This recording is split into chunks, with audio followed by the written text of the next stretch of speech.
नहमदुहु व नुसल्ली अला रसूलिहिल करीम अम्मा बाद फ़अऊज़ु बिल्लाहि मिनश शैतानिर रजीम बिस्मिल्लाहिर रहमानिर रहीम।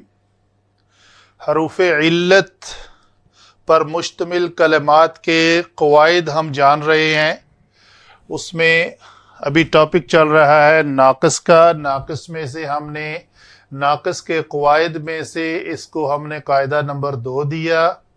कायदा क्या है कि जब किसी नाक़िस कलमा के आखिर में कसरा के बाद, यानी वो हरफ इल्लत आखिर में होना चाहिए किसी कलमे के, तो अगर वो कसरा के बाद वाव वाक़े हो तो उसे या कर दिया जाता है, और अगर जम्मा के बाद या वाक़े हो तो उसे वाव से बदल दिया जाता है, और वो बदलना वाजिब है।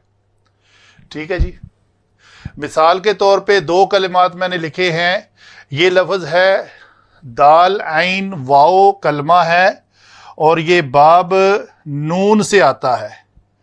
नसरा यनसुरू से अगर फेल माजी मजहूल लिखेंगे तो वो बनेगा दुईवा,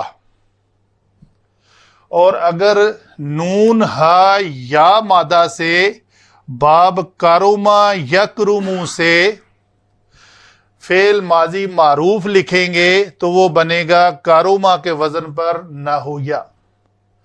तो कायदा के तहत चूंकि ये वाओ किसी कलमे का आखिर है और ये या भी किसी कलमे का आखिर है, तो आखिर से पहले अगर कसरा हो ये पहला, तो उसको या से बदल दिया जाता है, तो ये लफ्ज़ बन जाएगा दुइया। और अगर आखिर से पहले वो कलमा के ऊपर हरकत जो है वो ज़म्मा हो तो उस या को हमने वाव से बदल देना है, और ये लफ्ज़ बन जाएगा नाहुवा। बाब मैंने जिक्र कर दिए, और ये कलिमात इस शक्ल में जब आप देखेंगे तो कायदा बड़ा क्लियर है और वादे है, बड़ा आसानी से समझ आने वाला है। ज़रूरत सिर्फ इस अमर की है कि इसको याद रखा जाए, बवक्ते ज़रूरत आपको इसका पता चल जाए। तो ये है नाक़िस के क़वाइद में से कायदा नंबर 2, वमा अलैना इल्लल बलागुल।